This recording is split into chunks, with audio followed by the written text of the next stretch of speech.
Hello everyone, welcome to our SymBios webinar. My name is Joy Koo and I'm the Director of SymBios, and I will be serving as the moderator for the webinar today. I'm pleased to welcome today's presenter, Dr. Enrique Rojas, a SymBios Distinguished Postdoctoral Fellow who is working with Drs. KC Huang and Julie Theriault here at Stanford University. For those of you who are not familiar with SymBios, it's one of 8 national centers for biomedical computing that's funded by the National Institutes of Health. And we're charged with implementing the core of a universal computing infrastructure needed to accelerate biomedical research. SymBios' focus is on physics-based simulation of biological structures. We provide tools, training, and other resources such as our freely available Biomedical Computation Review magazine and the webinar that you're participating in today to help biomedical researchers understand the physical constraints on biological systems as they engineer novel drugs, synthetic tissues, medical devices, and surgical interventions. So before we get started, I have a few quick reminders about the webinar format. Questions are going to be addressed at the end of the presentation using the Q&A panel. And if you do need additional help, please consult the Participating in SymBios webinar guide that's available at the URL that's listed there on the slide. And now I'd like to introduce our speaker. Enrique Rojas' broad career goal is to apply ideas from engineering, physics, and computer science to health-related problems in microbiology. He first became interested in applying physical principles to biology at the University of Pennsylvania, where he designed a prototype solid-state biosensor for thyroid hormone. During graduate school, he transitioned into cell biophysics, studying the mechanics of cell growth in plants. And after his PhD, Dr. Rojas spent 6 months as a volunteer faculty at the Patan Academy of Health Sciences in Patan, Nepal, where he taught medically relevant chemistry, biology, and physics to first-year medical students. And starting next month, Dr. Rojas will be performing a combination of fieldwork and bench work at the International Center for Diarrheal Disease Research, Bangladesh in Dhaka. He's going to be examining the diversity of interepidemic reservoirs of Vibrio cholera. And in today's talk, Dr. Rojas will describe the work he's performed as a postdoctoral fellow here at Stanford University, trying to understand the effects of osmotic shock on cell growth. Dr. Rojas?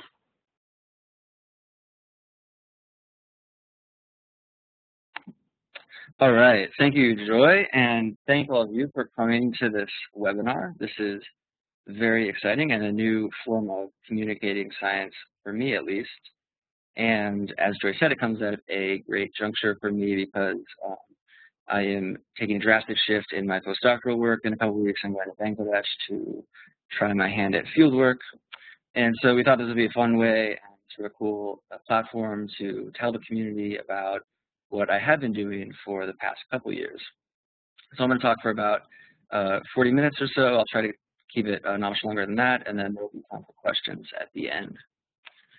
All right, so what I have been doing over the past couple of years is thinking very deeply about the questions of cell growth and cell division in bacteria. And so hopefully on your screen, you are seeing a colony of Bacillus subtilis cells growing and dividing, of course. And I'm interested in fundamental questions with respect to these processes, such as very simply, what are the physical forces that facilitate these processes, and how are these forces controlled by and integrated with the chemistry that we know to be involved in cell growth and division. And for today, I'm just going to focus on the question of cell growth and leave the question of cell division for another day. But we do have interesting and sort of parallel projects that address both of these processes. Okay, so cell growth, I think, is particularly interesting in bacteria in the context of the bacterial cell wall. So pretty much all bacteria, with only a few exceptions, have a cell wall, which is a polymeric structure that encloses these cells that is comprised of a material called peptidoglycan, which is basically just a network of polyglycans that is interconnected by short polypeptide cross-links. And the role of the cell wall in bacteria is several-fold, but one of the primary roles in my mind is simply to protect the cells from exploding due to the hydrostatic pressure inside the cells. So I'm going to get back to that pressure in a couple slides. But for now, what I wanted to do is point out that I'm going to be comparing and contrasting two classes of bacteria throughout the course of this talk. Gram-positive organisms such as Bacillus subtilis and Mycobacterium tuberculosis, and gram-negative bacteria such as E. coli and Vibrio cholera. And these classes of organisms are actually defined in terms of their cell wall. So even though the chemistry of the peptidoglycan is fairly consistent across these classes of organisms, the ultrastructure of the cell wall, and specifically the thickness, can vary quite dramatically. So for example, in gram-positive bacteria, the cell wall is on the order of tens of nanometers thick, whereas in gram-negative organisms, the cell wall is perhaps as thin as a molecular monolayer, and at least as thin as a few nanometers.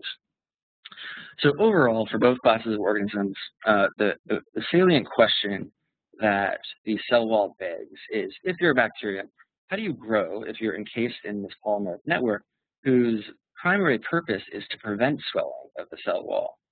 And to rephrase this question, perhaps, how do you controllably grow and divide a polymer network, which is a very interesting problem that these cells have to solve, especially in the face of this turgor pressure.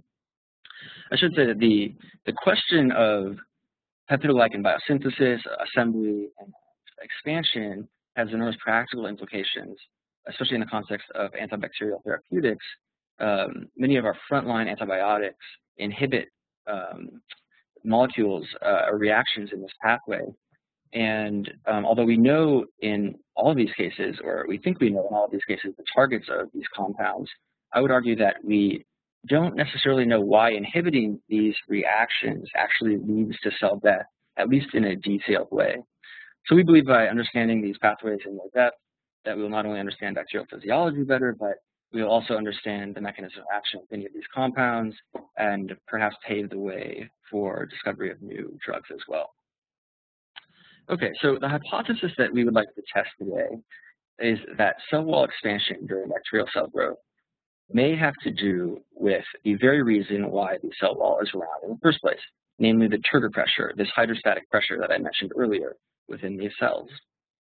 So turgor pressure results from an imbalance of solutes between the inside and the outside of the cell, and it's given by this expression over on the right-hand side of your screen, whereby the pressure scales as the difference between the concentration of dissolved solutes inside the cell and the concentration outside the cell, C out.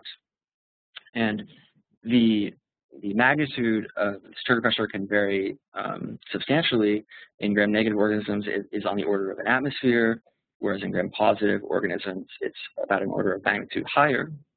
And this already brings up a perhaps unsurprising correlation when comparing these two classes of organisms between the pressure that's within these cells and the thickness of the cell wall, like I explained before. And so this expression that describes turgor pressure is very nice because it allows us to exert a measure of control over the pressure within these cells simply by changing the osmolarity of the medium in which these cells are growing. So for example, in this movie, you're seeing a number of E. coli cells that are growing. And as they're growing, you can see they're swelling and shrinking. And that's because I'm repeatedly switching the media in which they're growing from LB, which is their favorite rich media, to LB that's concentrated with a measure of sorbitol. And so as a result, the turgor pressure is being raised and lowered, and these cells are shrinking and swelling. Their cell wall, which is what you see labeled fluorescently in this movie, is contracting and expanding. And so in some sense, it's obvious that we can modulate, in some very simple sense, the size of these cells simply by changing the osmotic pressure within them, and or the relative osmotic pressure between the inside and the outside of the cell. And that's simply because applying a force to something makes it stretch.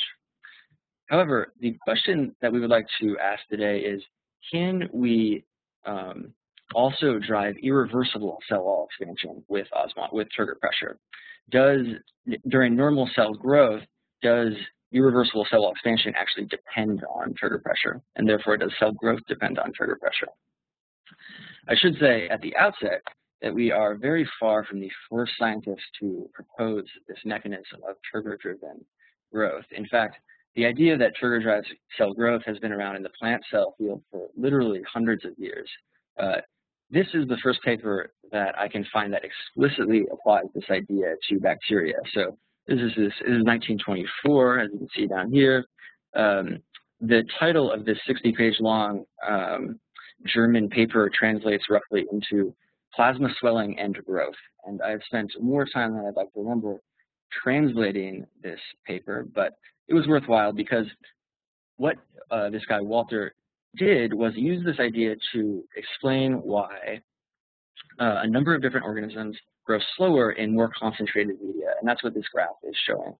And this would be expected from a very naive perspective of the expression I showed you earlier, whereby raising the osmolarity of the media actually decreases their pressure, and if growth was then pressure dependent, growth rate would go down. This graph is actually for a fungus, but actually on this same page, there is data from Bacillus, mycoides, and E. coli, as a matter of fact. And in fact, these are the two genera that we are going to be looking at today. So let's get into the data. Okay, so this slide describes a very simple experiment that we can use to try to start getting at this idea of whether pressure drives growth in bacteria.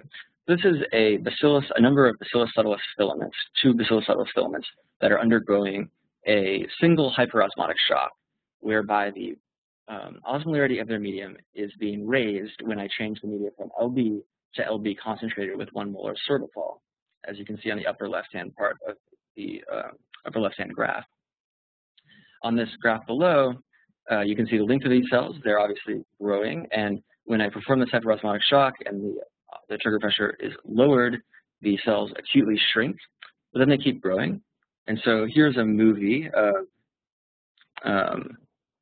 this process. So there you go. You can see that when the shock took place, the cells quickly shrink. If you're wondering why these cells are so long, like I said, these are actually filaments of cells. So this filament, for example, comprises perhaps 10 or 20 cells, and that's actually very nice for tracking these cells. And so as you can see, even from the movie, the elongation rate of this filament is much slower after the hyperosmotic shock. The way we quantify elongation rate is with this quantity E dot, which is 1 over the length times the derivative of the length with respect to time. And the reason we quantify it like that is because at steady state, in chemostatic conditions, these cells elongate exponentially. Rod-shaped bacteria, most rod-shaped bacteria elongate exponentially. And so this quantity would then be constant at steady state. So like I said, elongation rate is reduced upon hyperosmotic shock. In fact, it's reduced much more than can be explained by toxicity or osmolarity of the sorbitol alone, because this dashed line represents the steady state elongation rate of the Bacillus cells in in the same media, basically. So over some time, over the course of 20 minutes or even an hour, this elongation rate will relax back up to this the value given by this dashed line. Okay, so this is great. This is actually consistent ostensibly with the idea that elongation rate is pressure dependent or scales as pressure. Some of you may be wondering already what's going on immediately after the osmotic shock. You can see that there is sort of an overshoot, and then the elongation rate relaxes back down to its this transient low value. And so I'm going to get back to what's happening, what we think is happening with this initial overshoot. So hold your questions for now. For now, what I'd like to do is now compare the elongation rate response of this gram-positive organism, Bacillus subtilis, to that of a gram-negative organism, such as E. coli. So here are a number of E. coli cells that are undergoing a similar hyperosmotic shock. And actually, if you look closely at this movie, you can see that upon the hyperosmotic shock, this is the cytoplasm that you're seeing, and this is encased in the cell membrane, of course. And the cytoplasm is actually invaginating upon the hyperosmotic shock. Let me see if I can play the movie again. There we go. And that is to say that the cell is actually plasmalizing. So immediately after the hyperosmotic shock, if you track the cytoplasm and the cell wall independently, they're growing at different rates right after the hyperosmotic shock. And that's because the cytoplasm has shrunk significantly more than the cell wall. Then the cytoplasm grows faster until it catches up with the cell wall, and after recovery from plasmolysis, remarkably, these cells actually overshoot their original elongation rate and then grow at approximately the original elongation rate for a period of tens of minutes until they finally relax down to their steady state value. So very naively, we would say that this data for E. coli is not consistent with the idea that elongation rate is pressure dependent in this organism. However, many of you are probably wondering, how can we be so sure that we are actually changing turgor pressure over these time scales of minutes or even tens of minutes? It's very reasonable to think that E. coli could reestablish or even overshoot its original turgor pressure on those time scales. So we wanted to examine this idea in a little more detail, and to do so we wanted to examine the response of E. coli growth rate on very fast time scales after hyperosmotic shock. So our goal is to measure it at the sub-minute time scale after a hyperosmotic shock to see if at short time scales before the cells have had a chance to reestablish turgor pressure, whether or not there is a dependence of elongation rate on turgor pressure, or as an effect of the hyperosmotic shock. And so to do this, we resorted to oscillatory hyperosmotic shock. So what that is we begin growing the cells in LB and then repeatedly switch the medium from LB to LB that's concentrated with a measure of sorbitol. And this allows us to perform many identical successive hyperosmotic shocks and then average the response of these cells over those shocks. And this is what allows us to measure the growth of bacteria on the sub-minute time scale, even though the displacements that we're measuring are really on the scale of tens of nanometers. Okay, and so this slide describes a typical experiment. The elongation rate, as you can see, is dominated by fairly sharp peaks and valleys. And as you might expect, these peaks and valleys correspond to those phases of the oscillatory cycle when the media is actually being changed. And so they are probably primarily dominated by reversible shrinking and swelling of the cell and reversible contraction and expansion of the cell wall. However, that doesn't preclude a irreversible component during those phases. However, we can also then ask the question during the oscillatory cycle, and when the osmolarity is constant, but either at high or low osmolarity, is the growth rate the same or different during those phases? And so that's what we're going to do. First, I'll just point out that we realized that we could look at the cell width or the width of the cell wall to actually verify that over the course of these hyperosmotic shocks, we are actually indeed changing the turgor pressure for the duration of the shock. So this is the population averaged width of the cell wall, and as you can see upon each hyperosmotic shock, the width drops and then it stays fairly low until you put the cells back in LB and when the width goes back up. And so this is what allowed us to be fairly confident that the turgor pressure is actually being changed during the course of these hyperosmotic shocks, because width should only the changes in width should only depend on the turgor pressure, and since the width doesn't grow over the course of time. Okay, so let me walk you through the elongation rate data and how we interpret this data. So before the oscillatory hyperosmotic shock begins, the E. coli cells are growing at some rate, and this is sort of more or less their maximum rate that E. coli cells can grow. It's 5 times 10 to the negative 4 inverse seconds, and this corresponds to a doubling time of about 23 minutes. This can vary day to day a bit, but this is fairly reproducible within a fairly small range, around 5 times 10 to the negative 4. Okay, so during the oscillatory hyperosmotic shock, but when the cells are in LB, perhaps unsurprisingly, they grow at basically the exact same rate, and that might be what you expect. However, during the oscillatory hyperosmotic shock, but when the cells are in the concentrated medium, when the turgor pressure is actually presumably depleted, they actually indeed grow at a slower rate. So up until now, this is actually consistent with the idea that at these short time scales, turgor pressure does modulate elongation rate. However, when we average over a single oscillatory cycle, or equivalently over the entire experiment, what we find is that the elongation rate on average, is unaffected on the whole by the oscillatory hyperosmotic shock. They grow on average as if they had never experienced it, despite the fact that I am periodically reducing their elongation rate. And so this was initially a little bit paradoxical and confusing to me, but then I quickly realized that I originally had not been taking into account all of the phases of the oscillatory cycle.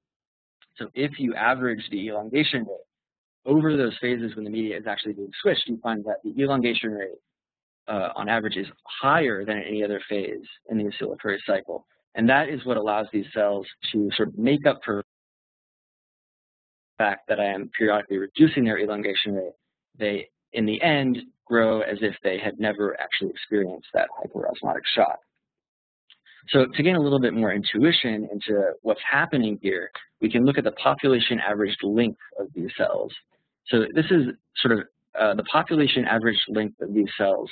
The black is the cell wall, and the red is the length of the cytoplasm. We find this simply by integrating the population averaged elongation rate. And so as you can see, especially if you take a closer look at an individual cycle, upon each hyperosmotic shock, both the cytoplasm and the cell wall shrink, but actually the cytoplasm shrinks just a tad bit more than the cell wall. We cannot see this by eye as in the bigger shocks, but it does look like the cell is actually plasmalizing just a little bit. The separation between the cell wall and the cytoplasm is on the order of 10 or 20 nanometers. So it's not something we can resolve on a single cell level, only on a population average level. And so indeed, as you can see, the cell wall upon the hyperosmotic shock grows slower than it was when the cell is turgid, but the cell cytoplasm actually grows at the exact same rate throughout the hyperosmotic shock. And then when you reestablish trigger pressure, both structures quickly elongate to the length that they would have had this hyperosmotic shock never occurred in the first place. And so this is what we refer to as stored growth, because somehow the cell is remembering how long it was supposed to be during this hyperosmotic shock. So we think this is consistent with the following model in E. coli. So if you look at the left-hand side of this schematic, this is meant to represent peptidoglycan. The green bars are meant to represent polyglycans. The red bars are meant to represent the cross-linking polypeptides. The blue sphere is meant to represent the peptidoglycan biosynthetic machinery. And so what's happening in this picture is that the biosynthetic machinery is laying down a new glycan strand and is inserting cross-linking polypeptides in an unextended state. All right, and then according to the model, turgidity, basically stress within the cell wall, immediately irons out these unextended loops simply by stretching them out. However, if you deplete trigger pressure, there's nothing to stretch out these nascent unextended polypeptide crosslinks, and therefore the cell does not elongate to its full potential. However, if peptidoglycan biosynthesis is constant, is not affected by trigger pressure, if you then reestablish turgidity over here, the cell will quickly elongate to the length that it would have had you never depleted trigger pressure in the first place. And so this is our working model for E. coli. We have some other data that supports it, but for now I'm going to switch gears and go back to Bacillus subtilis to tell you whether or not this model is the same or different for that gram-positive organism. So, like I said earlier, and like I showed you earlier, by reducing the trigger pressure, we think we can reduce the elongation rate of Bacillus subtilis substantially. What about hypoosmotic shock? What if we try to actually increase transiently the trigger pressure? So, in this experiment, what we're doing is culturing Bacillus subtilis cells to their steady state elongation rate at a concentrated osmolarity, in this case 500 millimolar, and then performing a single hypoosmotic shock. In fact, this hypoosmotic shock is a lower magnitude shock than the ones I showed you earlier for Bacillus subtilis. And what you find is that predictably the cells swell, which is what you'd expect, but then the growth rate actually undershoots its steady state value then it sort of overshoots again, and in the end, what you get is these damped oscillations in response to hypoosmotic shock. And so hence the title of the talk, if you were wondering about that, because we have essentially a ringing phenomenon of elongation rate with respect to in response to shock. And if you then perform the reverse shock, you also get a ringing response, and this is very similar to what I showed you in the original data slide that I showed you for Bacillus subtilis, where you get that initial overshoot of the steady state value. Okay, and so does this happen for E. coli? So on the left-hand side of your screen is simply another example of Bacillus subtilis. If you look at the length of these cells, you can see that the length, it very blatantly swells during the hypoosmotic shock, and then it sort of pauses. The cell growth pauses. The length doesn't increase for a bit, and it waits until some time later, and then it keeps growing. For E. coli, there are a number of things to point out. First of all, not only do we not get ringing of the elongation rate, we barely get swelling of the E. coli cells. You barely even get an increase in elongation rate above noise. And if you look at the length traces with respect to time during this hypoosmotic shock, you would be hard-pressed to tell me where it is on this experiment that I actually did the hypoosmotic shock. You can really not make out any obvious swelling of the E. coli cells. And so I just pointed this out because this is actually very counterintuitive the way we think about gram-positive and gram-negative organisms. We think of Bacillus subtilis and gram-positive organisms as having a very thick cell wall, which you would expect to be very resilient or very stiff with respect to changes in trigger pressure. I should point out that the shocks in these two experiments, as you can see, is commensurate. It's 400 millimole. Whereas gram-negative organisms you would expect to be a little bit more elastic or compliant with respect to changes in trigger pressure. Okay, the fact that you can get ringing for both hyper and hypoosmotic shock predicts that you should be able to drive resonance of the system. So this was a very fun experiment for me as a physicist. What we do is we perform a oscillatory osmotic shock, doesn't matter if it's hyper or hypo, and we apply this to these Bacillus subtilis cells. Here's a movie of that process happening, and then you can track the length of these cells, and you can extract the amplitude, and then you can plot this amplitude as a function and sweep the frequency at which we're driving the system. And sure enough, for Bacillus subtilis, you get a resonance peak at about 90 seconds in this case. I should point out, I didn't point out that the period of this ringing is on the order of 1 to 2 minutes. So it's, this is obviously not mechanical ringing in the traditional sense. This is simply eliciting some oscillatory response in some feedback mechanism, which we're going to explore further in a second. But anyway, so this was very cool. We can actually drive resonance of the Bacillus subtilis cells. We can't do it for E. coli, of course, because they don't exhibit ringing in the first place.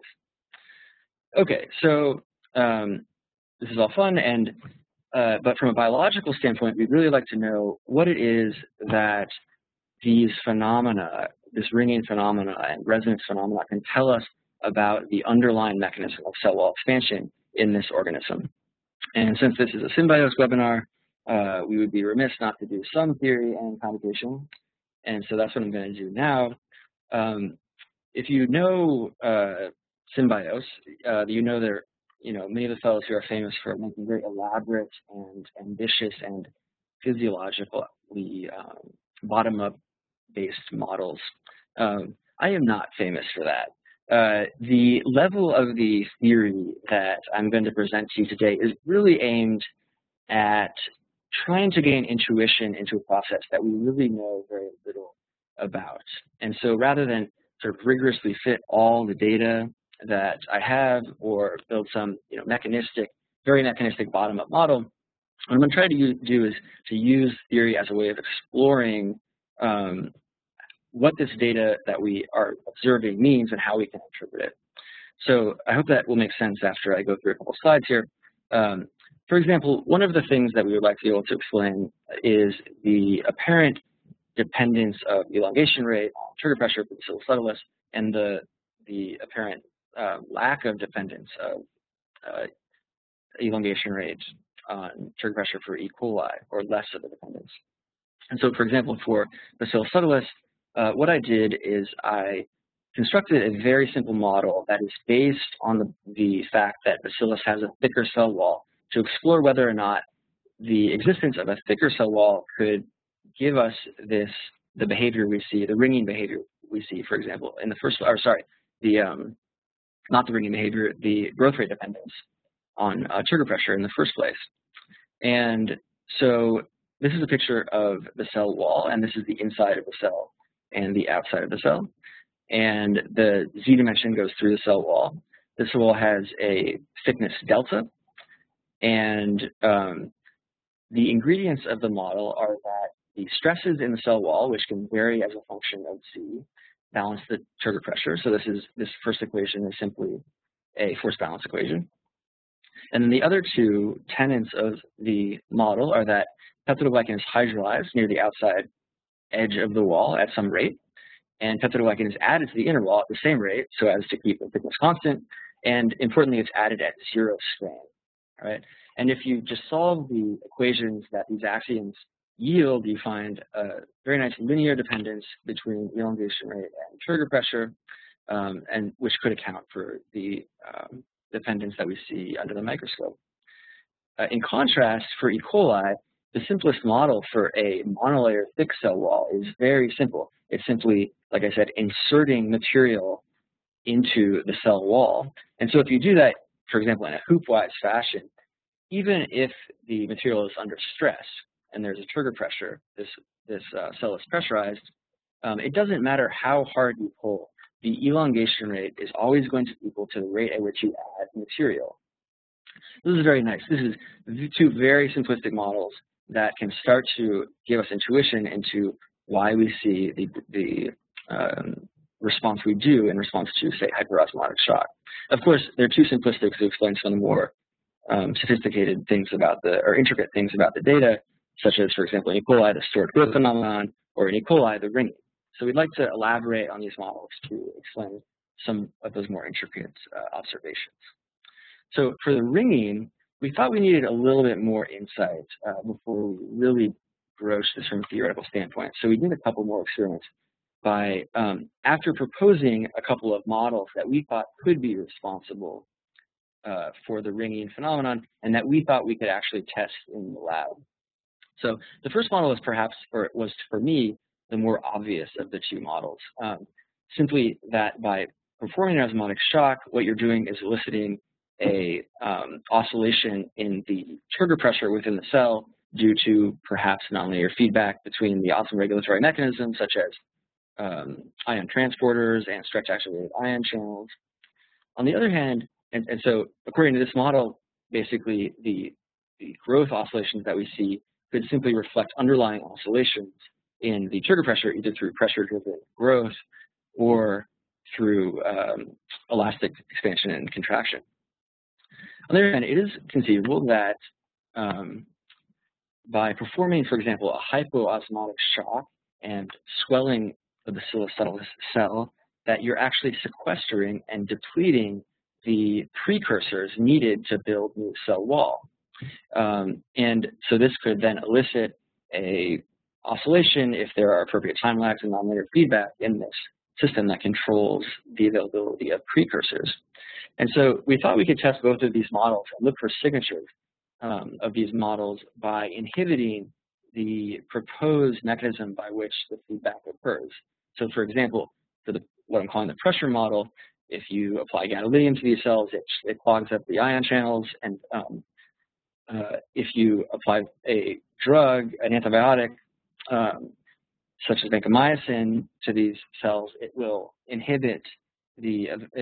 deplete the availability of precursors, and therefore either of these treatments should yield signatures in the ringing phenomenon. So we went ahead and tested both of these models. The punchline is that gadolinium didn't do much. We still saw ringing in pretty much every case.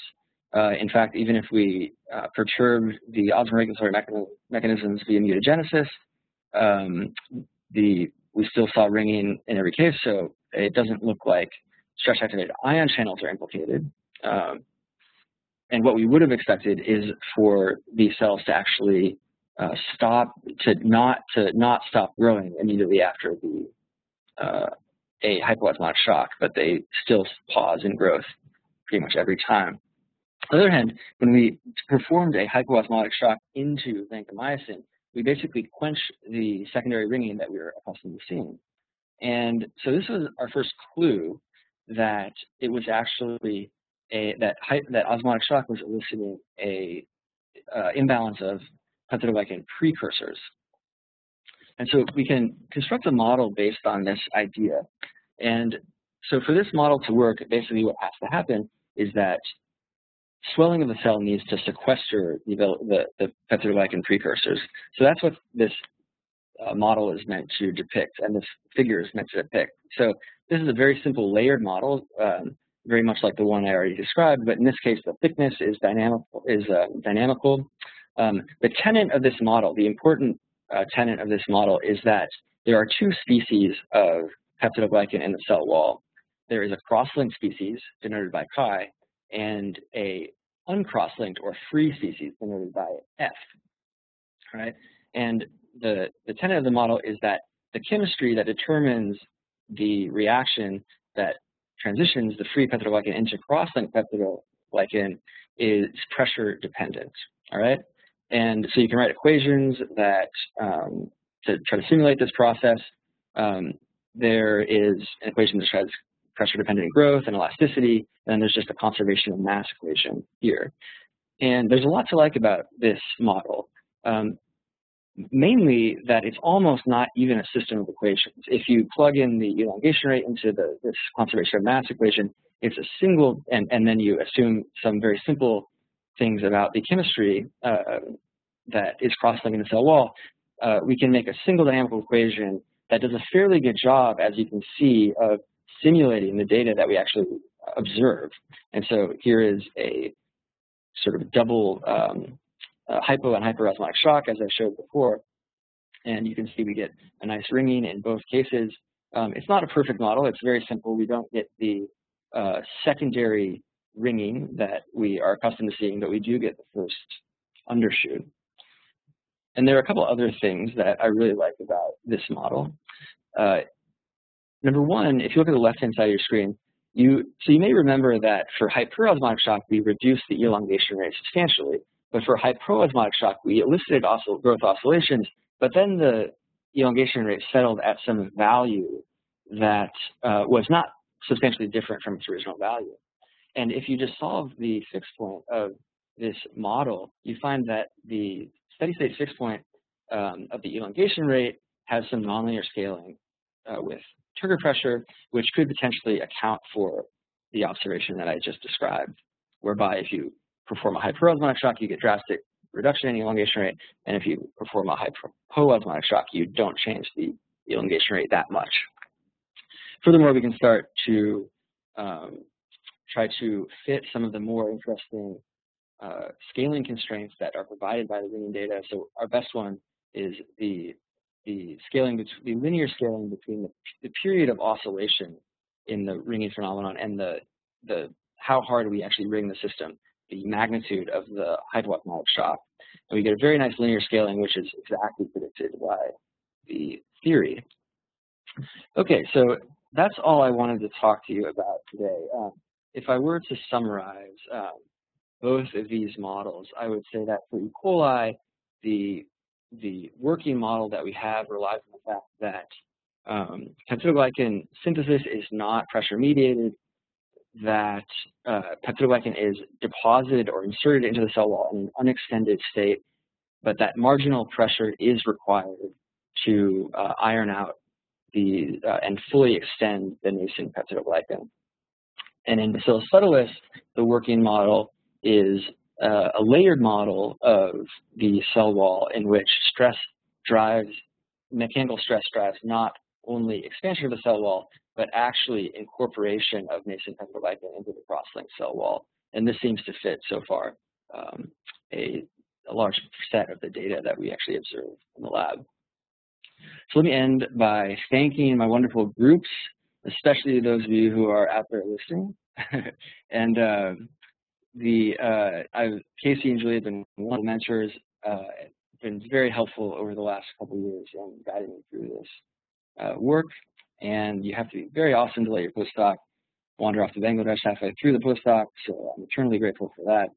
And I'd like to thank Symbios. It's been a wonderful place and a very stimulating place to perform this work. All right, so now I think there's time to grill me with questions. If I have no way of knowing if all of you are still out there, but in the event that you're all out there in cyberspace, this is how you ask questions. I think Joy is going to moderate that process. Yes. So thank you, Rico, for a great talk. Some interesting phenomena that you described there. Now, for the Q&A session, it's all going to be text-based, as we mentioned at the beginning. And so if you would like to ask a question of Rico, what you will need to do is open up your Q&A panel. Notice this is not the chat panel. Make sure you're opening up the Q&A panel. You'll type the question in the box at the bottom of that panel, and make sure when you ask the question, you're asking the question of all panelists so that we can actually see it. And I'll be reading out those questions to Rico, and he'll be responding. So as we give people a few minutes to kind of gather all their thoughts, I have a question for Rico. So you've described two very different mechanisms in terms of growth, and wondered, is there some advantage to having, say, a high osmotic pressure and thick wall versus the low osmotic pressure in the thinner wall? That is a great question. The only thing I can say is that, well, number one, I don't know. It'd be a very interesting thing to follow up on. To me, it seems like for gram-positive organisms, it is sort of an enormous waste of resources to not only build the cell wall, which is a bunch of sugars that you could be eating, I suppose, but also establish this very high osmotic pressure, which you have to pump ions in up a really high potential gradient to get the cell to establish this structure. And so it seems like it would be selected against, to me, if you can get away with having a low osmotic pressure and a thin cell wall. But it's something that I've wondered about for a while and would love to sort of think more deeply about in the future, now that we sort of have sort of tied the wall structure and pressure into the mechanism of cell wall, the strategy for cell wall expansion in these organisms.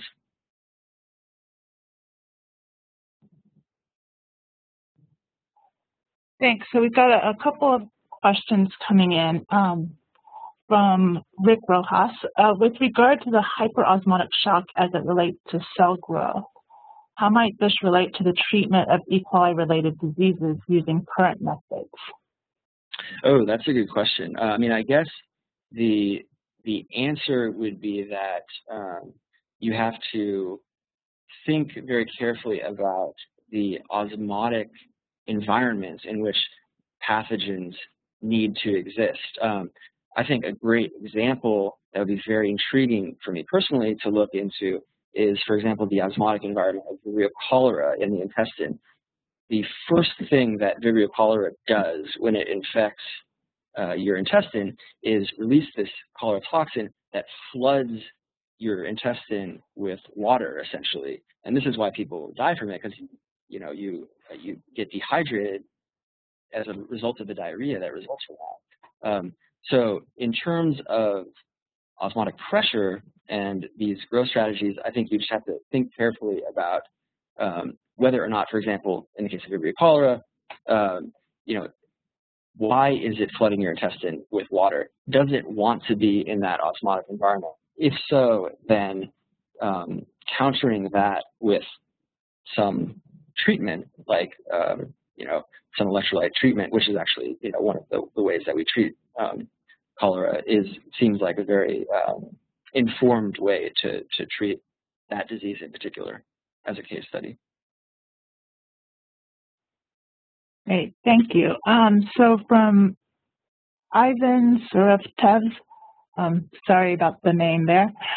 He says that Sung several years ago argued that MREB mutants suggest that the peptidoglycan that's inserted into the cell wall is stretched in E. coli. And could you comment on that work if you're familiar with that? I am familiar with theory that proposes that that might be true. I'm not familiar with any experimental data that shows that it's true. I think one of the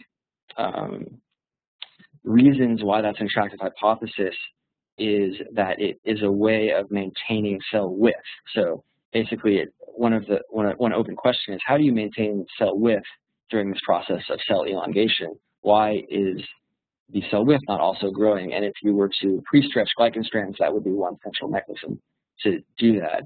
Now, I don't know off the top of my head how pre-stretching glycan strands would affect the response of these cells to osmotic shock, or why it would necessarily. But if we had a mechanism to alter, if we had a way to alter the pre-stress of the glycan strands, experimentally speaking, that would be an amazing experiment. But I'm not sure how it would, off the top of my head, I'm not sure how it would affect their response. But that's an interesting question. I haven't really thought about it. Great. And now we have a question from Jacques Dumas. Rico, did you observe a yield pressure in these cells? That is, was there well-defined hyperosmotic shock that stops growth completely? Thank you, Jacques. Jacques is my PhD thesis advisor. How are you? No, we have not observed a yield pressure. In fact, even for extremely large shocks, even for Bacillus subtilis, the cells seem to grow at some basal rate, no matter how hard we shock them, until we immerse them in media that is so toxic to them from a water potential standpoint, we think that they don't grow at all. But from a mechanical standpoint, we actually do not see a yield pressure as has been described in plant cells. But thanks for the question. So Rico, I have another question, just given Symbiosis' interest in the computational part, have you thought about how you might go about further testing your computational model? Yes, I mean, I think, we are still sort of in the midst of testing this model, and as we, discover more of its predictions, we'll basically have more experiments to do. The idea behind keeping the model very simple was simply that, like I said, we just don't know that much about the molecular mechanisms of cell wall expansion in either of these cells, and so it's just a matter of feedback between the experiments and the theory. And if we end up needing something more complex, then we'll go down that route. But if not, we won't.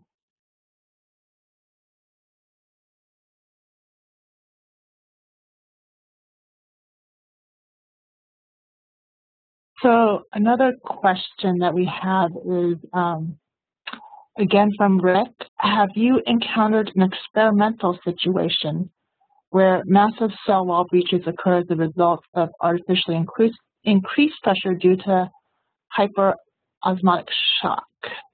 Oh, not under any normal circumstances. So the viability of the cell under hypoosmotic shock, which is where you'd actually increase the trigger pressure, is basically 100% in almost all circumstances, which is pretty amazing. However, if you the reason we knew gadolinium was working, for example, was that they are very sensitive to moderate hypoosmotic shock. So, I showed you Bacillus subtilis cells undergoing a 200 millimolar hypoosmotic shock, and gadolinium was in the media. Anything more than that, even for that experiment, a number of the cells died. A small fraction of them. For larger hypoosmotic shocks, pretty much all the cells just exploded. So, but under normal circumstances, both E. coli and Bacillus are remarkably good at surviving hypoosmotic shocks, and this is simply because of the stretch activated ion channels that they have. And so a follow-up to that would be, so in a living organism, you would not expect them to explode or anything under normal circumstances, or if they experienced some kind of osmotic shock. That's right. You might expect them to grow slower, but you wouldn't expect them to die. Thank you. So we have time for one or two more questions. Does anyone have any more questions? Now's your chance to ask.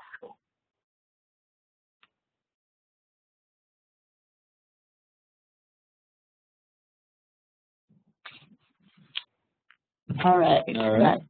I think that might be it. Cool. Well, thanks everyone for coming. I really appreciate it. You can always email me questions if you have more of them. Thank you. Yes. Thanks, Rico. Could you go to the next slide? Oh, sure. We just want to make sure we acknowledge our funding agency, the National Institutes of Health. And as Rico says, you can always email him if you have questions. If you're interested in learning more about Symbios, our website is listed there. And I would ask that you do take a few moments at the end of this webinar to fill out the survey that's going to appear. This will help us improve our webinars and identify how we can best serve your community. So thank you all again for participating. And thank you, Rico, for presenting.